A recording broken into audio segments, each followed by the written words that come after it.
Listening Part 2 Practice. You will hear a man called André Larogue talking about a luxury railway journey in Canada.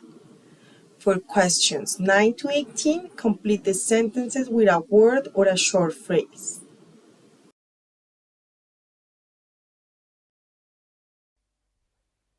At the height of its popularity in the 19th century, the Royal Canadian Pacific was sometimes described as the most beautiful railway route in the world. But during the 20th century, it had declined to the point where passenger trains no longer ran along its 20,000 kilometers of lines. Then, in 2000, a 1,000-kilometer passenger service started again, and this was the one I traveled on in my own private sleeping compartment, sharing a coach with 15 other people.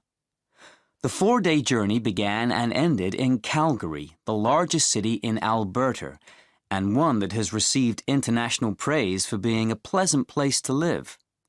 The Economist magazine recently placed it equal 5th in a list of the world's top cities to live in, while, according to another study that looked at which is the cleanest, it came top.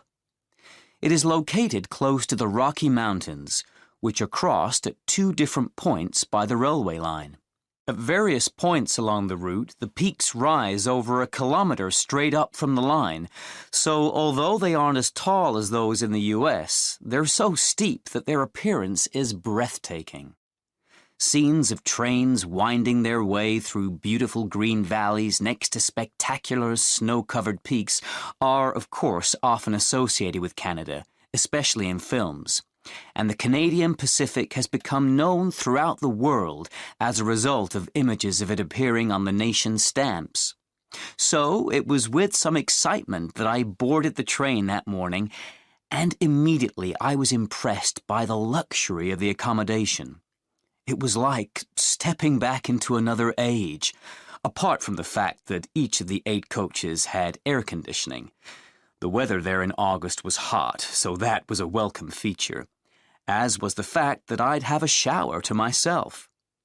The furniture was old, but of extremely high quality, and the chairs and beds were highly comfortable. The meals, naturally, were superb, and were always prepared on board by top chefs. We had our own waiter in each coach, of course, but what I hadn't expected was that all of us would be served at a single large dining table, which could also be used for business meetings. The 16 of us soon came to enjoy sitting together for evening meals, as these were actually more like dinner parties, with everyone in formal dress and live music as entertainment. On other journeys, apparently, they sometimes have performances of classical guitar, though on this occasion it was violin. The next day we travelled along a river valley with marvellous views of the mountain scenery until we reached Emerald Lake, where the train stopped for us to go on a forest trek to observe the local wildlife. There were plenty of salmon splashing about in the river, and we saw a mountain goat on a track high above us. It would have been great to have spotted a bear, but on that particular day we were out of luck. Though I'm sure I saw a wolf, and there was certainly an eagle flying overhead at one point. Back on the train, we went up and over Kicking Horse Pass, descending what is known as the Big Hill. Each of the coaches weighs 100 tons, so when the driver used the brakes to slow down, they sent up a cloud of black smoke, which was clearly visible to those of us sitting by the windows.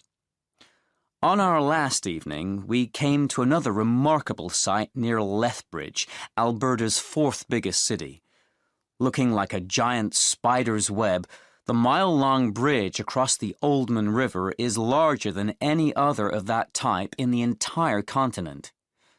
The following morning, we arrived back in Calgary, after what must surely be the most wonderful train journey in North America.